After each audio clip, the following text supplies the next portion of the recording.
Alhamdulillahirabbil alamin wa sallallahu ala sayyidina Muhammadin wa ala alihi wa sahbihi wasallam, amma ba'du. Ini pertama kali saya baca dari status Facebook. Ada yang mengatakan bahwa Bobon Santoso itu memasak daging di Papua. Itu yang warga Papuanya menunggu dengan santai, menunggu Bobon memasak sampai selesai. Nah, setelah selesai baru mereka itu antri, kemudian dengan penuh rasa syukur dan penuh berterima kasih mengatakan kepada Bobon Santoso, terima kasih sudah memasakkan untuk kami karena kami ini jarang makan sapi. Nah, itu warga Papua ya. Nah, kemudian terjadi hal yang serupa, yaitu memasak daging sapi, cuman ini ya direndang. Itu di sebuah tempat ya, katakanlah Palembang begitu. Memang aslinya kan di Palembang. Nah, Willy Salim ini memasak. Nah, setelah memasak terus ditinggal 15 menit, rendang belum matang, sudah habis. Nah, ini kok bisa orang itu makan rendang mentah?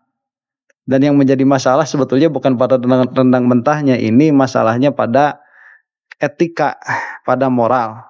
Nah, setelah itu kemudian ada drama lah biasa ya. Ya, kalau YouTubers itu memang penuh dengan drama. Ya, kita kan seneng lah nonton ya. Karena pada dasarnya YouTube itu kebanyakannya ya entertainment.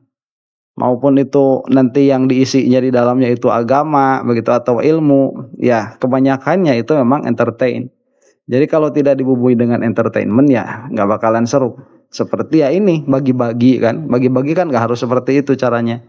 Tetapi memang ya itu ada dunianya, orang tertarik ke situ dan memang bisa dikapitalisasi.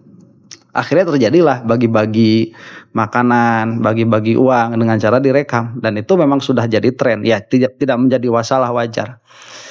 Jadi ada sensasinya di situ ya, ada rame-ramenya. Nah, kemudian pertanyaannya, ini sebetulnya yang bikin rame itu siapa? Apa Willy Salim ini datang ke Palembang untuk memasak, tapi kemudian orang-orang Palembangnya ini menjadi agak bermasalah begitu sehingga menjadi geger nasional. Ini kan yang malu orang Palembangnya. Jadi saya katakan sebagian orang Palembang yang ada di situ ya, yang kebetulan ada di situ, bukan orang Palembang secara keseluruhan. Ya, saya punya teman-teman orang Palembang yang nggak kayak gitu juga, orang baik-baik kok gitu.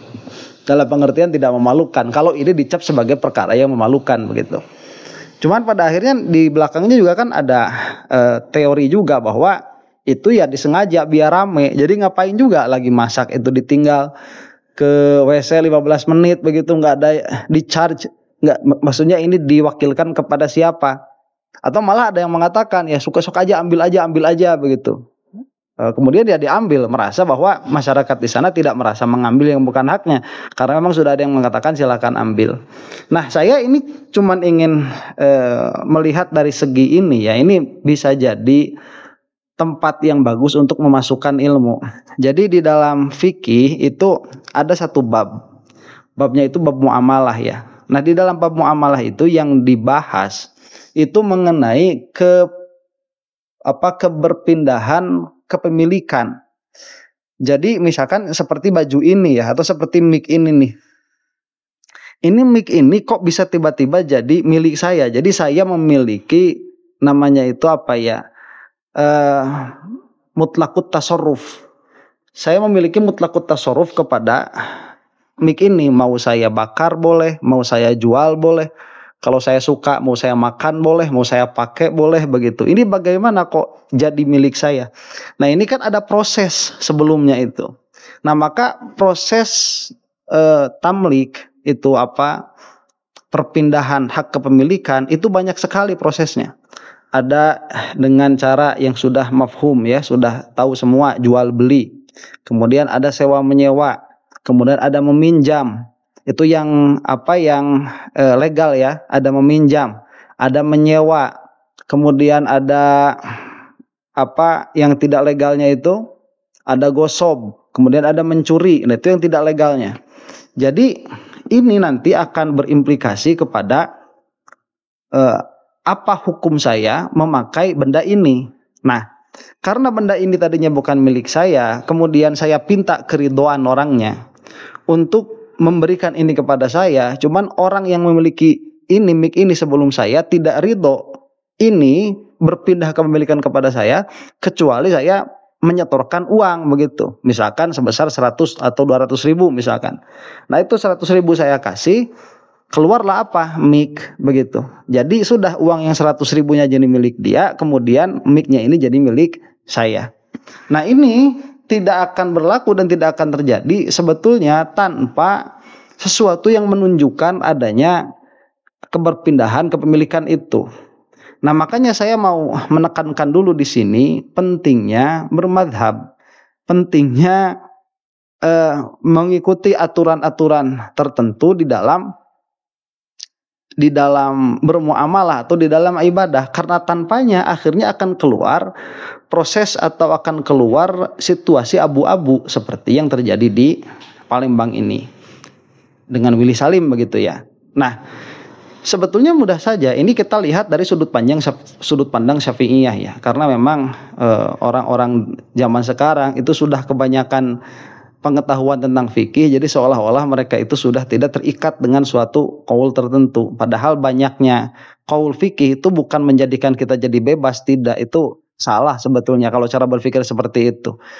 Jadi kita lihat dulu lah dari pola pikir orang yang taat begitu ya, orang yang memang betul-betul mengerti fikih. Jadi apakah tatkala Willy Salim ini memasak, apakah itu sudah ada keluar bahasa menyerahkan daging itu atau tidak? Jadi sedari awal ya, daging yang dipasak itu kepemilikannya ada pada tangan siapa? Nah, apakah ada pada Willy Salim atau ada pada tim begitu? Nah ini kan kalau misalkan dibelinya sama Willy Salim, berarti sapi ini itu status dagingnya itu kepemilikannya ada di Willy Salim. Saya tidak membicarakan agamanya apa ya, karena di dalam muamalah itu nggak ada kaitannya dengan agama secara umum begitu. Ya kalau misalkan agamanya apapun, kalau dia memang memiliki suatu perkara maka harus diakui itu adalah milik orang tersebut begitu. Jadi kalau misalkan di sini Willy Salim ini adalah orang yang memiliki daging tersebut. Nah kemudian kan dipasak tuh di situ. Dan di dalam ceritanya kan dibilang ini masak rendang loh, masak rendang yang memang lama begitu. Masa mau ditungguin 8 jam 10 jam. Lah akhirnya mungkin di situ Willy Salim keluar ya dari lokasi. Nah tatkala keluar dari lokasi, ini daging kan milik siapa begitu. Ini daging kan milik Willy Salim. Nah maka kalau orang-orang yang ada di sekitar situ ini orang-orang yang paham tentang hukum, apalagi yang bersyafi'iyah begitu, itu daging gak bakalan diambil tuh. Karena kenapa? Karena belum ada perkataan ijab ya, menyerahkan, saya pasrahkan daging ini silahkan makan gitu. Gak ada, belum. Itu pun nanti kan memasrahkannya secara umum atau secara khusus kepada satu orang disuruh ngantri begitu ya, kita nggak tahu. Jadi kalau dilihat dari segi ini, apakah ada perkataan atau tidak dari Willy Salim untuk memberikan daging itu atau tidak? Jika tidak ada perkataannya, berarti ya warganya itu tidak mengetahui hukum begitu. Nah kemudian ada perkataan lagi dari polisi-polisi itu sama warga-warganya. Kata warganya begitu, mengatakan, oh ini kata polisi boleh. Nah ini sebetulnya kalau warganya paham tentang hukum, nggak bakalan bilang sama polisi. Kalaupun kata polisi boleh, ya nggak bakalan dimakan, nggak bakalan diambil, karena itu bukan miliknya polisi. Nah atau misalkan sudah bilang ke panitia, ada panitia yang bilang silahkan ambil begitu. Ya makanya tadi sedari awal, ini panitia itu maksudnya apa, kameramen atau apa? Nah inilah, jadi harus pas ini. Secara kepemilikan itu milik siapa? Karena kalau tidak seperti itu pada akhirnya akan terjadi kebingungan. Ini bukan hanya di dalam kasus memasak begitu ya, tapi di dalam perkara-perkara yang kita hidup sehari-hari. Kalau perokok itu kan suka punya korek tuh. Kalau merokok itu koreknya disebut curanrek. Pencurian korek atau curek. Itu pakai punya siapa aja. Ini ya misalkan saya lagi ngerokok nih, di depan saya ada orang yang merokok juga kebetulan begitu. Kemudian di depannya itu ada korek bukan milik saya, itu miliknya orang tersebut. Kemudian saya mau merokok, saya gak bawa korek. Tiba-tiba korek itu saya ambil saja, kemudian saya pakai. Nah itu sudah ghosob ya secara hukum, dan itu haram. Jadi secara tidak sadar sudah melaksanakan perbuatan yang haram. Itu tidak boleh terjadi. Jadi fikih itu sedetail itu, dan barang siapa orang yang tidak mengetahui keburukan, maka dia akan masuk kepada keburukan tersebut. Nah juga yang sering kita lupa itu kalau ke masjid begitu ya, di masjid kita itu wudu lebih dari 3 kali di dalam wudunya, atau malah di dalam wudunya itu terlalu banyak menggunakan air, itu maling juga itu. Ya, itu sudah maling airnya masjid. Ini berbahaya. Jadi dalam pengertian ya memang sudah tidak akan bisa ya kita ini mengembalikan fikih kepada asalnya sebagaimana orang tua kita dahulu, ya tidak akan bisa, itu tidak realistis. Hanya saja kan perbuatan manusia itu akan dipinta pertanggungjawabannya oleh Allah Subhanahu wa taala. Ya baik di dunia ataupun di akhirat. Nah, ini orang-orang apabila tidak memiliki ilmu, ada kebodohan, ya akan terjerembab kepada kesalahan tersebut, dan itu yang kita saksikan ramai-ramai itu ya. Nanti kesalahannya bisa dua, memang tetap bisa di pihak Willy Salim, bisa di pihak warga. Ya kalau misalkan Willy Salimnya sudah bilang silahkan, kemudian warganya itu mengambil terus masih diramaikan atau masih menjadi ribut begitu, ya berarti Willy Salimnya yang salah. Tapi kalau misalkan belum ada kata-kata begitu, ini terlepas mau orang manapun, mau orang Palembang kayak, mau orang Garut kayak, mau orang Kalimantan kayak, sama saja perbuatannya itu. Itu kalau misalkan belum ada silahkan itu sudah diambil, ya itu maling juga berarti. Begitu ya. Ini makanya itu dalam perspektif fikih. Ya kalau misalkan dalam perspektif adat, ya cuma bukan urusan saya begitu ya. Jadi belajarlah fikih yang betul, karena tanpanya nanti gerak-gerik kita, semua perbuatan kita pada akhirnya akan salah terus-menerus. Mudah-mudahan ada manfaatnya. Wallahu taala a'lam bishawab. Assalamualaikum warahmatullahi taala wabarakatuh.